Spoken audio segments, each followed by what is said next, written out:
Hey guys, Tom Barclay here, back with another Tottenham video after a bit of a break. It's obviously international break at the moment. I'm on England duty, not that you can tell from this car that I'm in, but Wembley is just behind me ahead of the England-Latvia game.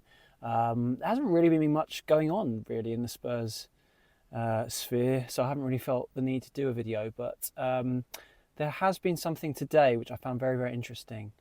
That I wanted to do a video on. It's a Djed Spence interview that he's done with Rio Ferdinand on his channel, and it's a really in-depth one. It's about an hour long, and I really recommend any Spurs fan to go and watch it because in that time we sort of see from Djed a lot more than we normally do, and I say that as one of the journalists who's spoken to him a few times, but then generally in mixed zones for people to sort of understand what they are there when you're at a football match, and there's an area where the journalists can ask questions of players if they so wish to answer them after games, but they're, generally you get no more than sort of 5 minutes at best, to be honest, which can often be more than enough to get some good stuff out of them, but they're more like reactionary or just little questions here and there, as opposed to sitting down and having a real in-depth interview. As far as I can tell, I don't think he's really done many of them since being at Spurs, but this one is a really long one. They go through a lot of his career, where it's been difficult, how it's picking up now, ever since he joins Tottenham. So I really recommend you go and watch it. But I thought, because there are so many interesting points to it, not only about Spence, but also about Ange Postecoglou and how he plays and how the players respond to it and what he asks of his players, I thought it was worth doing a piece on. So there are loads and loads of interesting lines, loads of topics to talk about. I suppose the most newsworthy bit from a journalist's point of view is his comments on Antonio Conte, the former manager. It might be a little bit dated to a certain extent with and obviously Conte being no longer the manager, but he's obviously a key figure, and to be honest, not in a great way, to Spence's time at Spurs. Let's remember, Tottenham signed Djed Spence back in the summer of 2022 when Antonio Conte was the manager. He just got promoted, or won promotion, whilst on loan at Nottingham Forest from Middlesbrough. Went back to Middlesbrough and Spurs signed him for about 12.5 million, rising with various add-ons to about 20, was what I understood. But Conte instantly labelled him, as I've said many times on here, to us out in Korea, South Korea, during pre-season tour. He labelled him a club signing and basically, suggested it wasn't his idea to sign Spence, or inferred it anyway. And that bit was put to Djed here, which I don't think any of us have ever had a chance to really do that. And he said it wasn't nice to hear. He said, Conte, that man, what did he say? He said that I feel like wherever I did, that man wasn't happy about anything. He's just not really a very complimentary kind of person, which sort of correlates with what a lot of players have said about Conte over the years. That doesn't mean he's a bad manager. I mean, this guy's been really successful. May not have happened at Tottenham, but he's been successful in many other positions. So that's just one of his approach. But for Spence, it was difficult because he was very young. He heard those comments and he went in to the club, signing for the club, very high on confidence, buzzing. He said, just one promotion. And he said it did shatter his confidence a little bit. He said it was like running into a brick wall, basically, and underlines what a sort of awful start that was, really, for him at Tottenham. That obviously led to his loan move to Rennes, if you remember, back in deadline day, January 2023. So he hadn't played barely at all. He hadn't played at all for Conte in that first half of the season. Goes on loan to Rennes. And he was quite interesting about his various loan moves. So with Rennes, he said that it was a lot of the stuff off the pitch wasn't going very well. He said he was in a hotel, or then he said an Airbnb, for about 5 months. He said it's horrible, didn't like the food. It wasn't really eating properly. It just didn't go well, even though he sort of played with a couple of really, really exciting players. Obviously, Jeremy Doku we know about, but Desiree Doué, who's now gone to Paris Saint-Germain, was excellent when he played against Liverpool in the Champions League recently. He was quite interesting about those players, but overall his Rennes experience was pretty terrible. And then he comes back to Spurs, and this is where it's quite interesting about Ange Postecoglou, because he comes back to Spurs. Conte's obviously gone in the March time, after that Southampton blow-up. By the time Djed Spence is back for pre-season, Postecoglou is in situ, and Spence basically says, when a new manager come in, you kind of or hoping or half expecting that basically a clean slate, everyone gets a chance. But he feels like he didn't really get that opportunity under Postecoglou in the first season. Basically, it was argued that the manager hadn't seen enough of him and that it was better for him to go out on loan. And it was quite interesting. Like I feel like Rio and his co-host Joel Bayer, when they were doing the interview, were trying to push him at parts to sort of get him into elaborate a bit more, and like all good journalists do, he asked those difficult questions. But Djed he's quite savvy, he's quite smart. It was quite interesting watching the video. He had his sunglasses on the whole time, which kind of underlined how cool he was under pressure with some of these questions, which if he'd answered them in the wrong way could have put him in a bit of a difficult position, criticising his manager. But I felt like he trod the line quite well without going too far, but also being quite honest. And he basically said that he didn't really feel that it was the case with him, that he had this sort of clean slate like everyone else had, and that basically he felt like he had to. He basically felt like he didn't really get an opportunity, and football's not fair, and you have to sort of get on with it really under Ange. And he's saying how a lot of people say, isn't it great he's been given a second chance? But really, he said he's only never had the first chance. This is the chance he's taking right now, because obviously going forward, you've got the Leeds loan, which didn't work out. Said he had injuries and it was a problem. And then he went to Genoa, and he said that was the best of the loans that he had, and he enjoyed it there. But then he comes back to Spurs the following summer, and he always kept self-belief. Said he always felt like he believed he could be one of the best, and backed his own ability.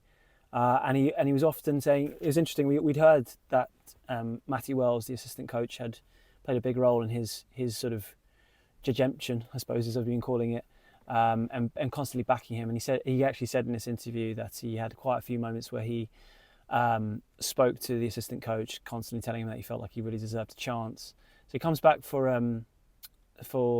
after the Genoa loan, which didn't lead to a permanent move, and he is basically put under this test, as Postecoglou explained to us earlier this season, that he basically he purposely held Djed Spence back from playing for a while, basically to prove his commitment. And these quotes were sort of put to Djed and how he felt about them, and he diplomatically sort of didn't sort of criticise his manager. Maybe a terrible move to do that, I suppose, but he did say it wasn't easy. And he talked about having to come into training, give 100%, play as well as you can, week after week, Monday to Friday, knowing that you weren't going to play at the weekend, and how difficult that was. But essentially, he sort of finally won it over, and he feels like he's making up for lost time to a certain extent. And that was another really interesting point. He said when he first joined Tottenham, he said he felt like he's been a victim of being too humble. Basically, that he showed too much respect to the senior players when he first signed. Obviously the likes of Kane and Son. He doesn't mean that in a sort of showing disrespect, in the way of being quiet and sort of wanting to hope if he kept his head down, things would work out. But in his mind now, and Ferdinand, who's obviously at the top of the game with Man United in England, concurred with this, saying that basically you have to make a bit of noise as a player, really, and you have to not settle, really, and you've got to push yourself forward. And that's kind of what Spence was suggesting, that he'd understood now, that basically his mistake that he made was being too quiet when he first joined, and if he'd sort of backed himself more and been a bit more vocal, then that might have helped his career. And that's kind of where he's at now. He's really advancing it as much as he can, and making the most of it right now. So that was really sort of insightful about that. He also cleared up the suggestion that he was the masked mystery player in that YouTube match last year. I think it was THFC. I'm not quite sure. I haven't quite watched it, but I do remember a lot of clips suggesting it was Spence playing in this game. He said it wasn't him at all. He said that was the mad thing about social media. Those rumours can go sort of far and wide. Funnily enough, when I was writing up a piece on this interview, because it was so good, I felt like we had to do something. I was Googling it, and it basically states it as fact on the internet that he was that masked player. And he sort of clears it up here, but that was quite amusing and shows you the power of the internet and social media and how rumours can take hold and basically become fact. But he cleared that bit up. And then one of the other really interesting things, I think, from a Tottenham point of view, is he was asked about Postecoglou's style of play, which, you know, it was put to him as if the sort of well-worn trope, really, that Ange doesn't change his style, he sticks to it. And basically, what do the players think of it? And he said that, you know, they enjoy it. It's attacking football. It's fun, he said. Most of the players enjoy it. He enjoys it. But then it was specifically put to him, I thought it was quite an interesting question. Can you ever be in a game where you can take 5 minutes, you know, when you're under the cosh, basically, and as players sort of agree to just sort of sit in and hold back and not attack too much to sort of manage that pressure? Because that's something that Spurs have constantly been accused of under Postecoglou, of basically being a bit too naive or flying forward at times when they really should be just handling that pressure. And managing the game. I suppose game management has been the big criticism of Postecoglou during his time here. And he said, no, that's the method. There's no way, you can't do that. That is the way it is, and that's what the players have to play to. And he said, to be fair to Postecoglou, he will never punish a player for basically playing his style. They'll never be in trouble, I think Spence puts it as, if they play his way and constantly play his way. So it gives them the belief in the system that if they keep playing that way, then that's how the manager wants to. And it was quite interesting because Ferdinand picked up on this, said it was such a big difference between today's game and the game of his time. And I actually did an interview with Ledley King recently, and it's sort of relevant to this as well. So Ferdinand was talking about when Sir Alex Ferguson had his United team. He said that he basically gave the framework for the performance, but he put it on the players to manage the game themselves and to work out when to go attacking and when to be more defensive, and when to sort of see periods through of pressure and when to really sort of go for the jugular. And he said, you know, you're really clever players. I've signed you because you make really great decisions on the pitch. Now go and do it. And that is the polar opposite to where football is at today. Ferdinand was observing this, and I think it's definitely accurate, where players now work within a manager's structure, where this is where they get accused of being robots, because they kind of are in a way, because they have to play their part in this big machine of a tactical system, and they don't really get as much license to have independent thought. This was the reason I mentioned it to Ledley King. I spoke to Ledley King ahead of the Legends match the other day, and one of the interesting things one of the questions I had was, it feels like this season there aren't really that many entertainers anymore. Like, you've got Mo Salah having a generational season, Alexander Isak's having a great season for Newcastle, but after that's about it. Whereas his, you know, Ledley King's era, Ferdinand's era, you know, you could reel off the names: Rooney, Tevez, Ronaldo at Man United, Henri Bergkamp, obviously, Arsenal, Gerrard, Torres. There's just loads of individual brilliance. Chelsea's team, I mean, for Spurs, Modric, Berbatov, loads of them. But it doesn't really seem to be the case anymore. And he said it wasn't the fact that the players aren't as good now, it's the fact that all the teams play the same style, apart from maybe Spurs. Most teams play the same style, and everyone sort of has to fit in the system, and they don't really pop up in surprise positions as much as they used to. So there's that lack of there's a lack of spontaneity and maybe surprise that there used to be, and that's maybe where that's changed. I think you only have to look at someone like Jack Grealish, who would have been in yesteryear, you know, one of those great entertainers, and he was at Villa. And look at what's happened to at Man City under Guardiola, who's obviously an unbelievable coach and changed the game in a lot of good ways, but arguably this is in not such a good way. But anyway, what I found really interesting about the Spence interview was kind of confirming that with Postecoglou, which, to be fair with Postecoglou, compared to most of the coaches today, there's an element of freedom within his system that other managers don't have. So if anything, he's more of a throwback to the old school way of management. But even in that, the players basically aren't allowed to have their own sort of independent thought at times, which I thought was really, really interesting. He talks a bit about leaders, or maybe one could argue lack of them, really. I mean, he talks about James Maddison in particular being a really big help and a big influence. Matt recently talked about that himself with Bergvall, and how Jordan Henderson had been a massive influence on him when he played for England, how he's trying to sort of pay it forward with the younger players now. Spence talks about Maddison. He talks about Son, who's obviously the captain. He said he's a brilliant captain, and he's captain by example rather than a shouter and a screamer. But when asked about the leaders, he basically mentioned Maddison and Son and didn't really go much further, and suggested that they don't really have any shouters and screamers like you used to. I mean, you don't really have that in football as much anymore. Although there are some out there. I mean, Henderson would be a prime example. And I don't know, you can take that any way you want, really. If you feel like Spurs are lacking leadership within the team, you could use Djed Spence's answer as a way to support your argument, to be honest. Or you could use it kind of how I've just done, how the game's changed, really. You don't have leaders like in that way.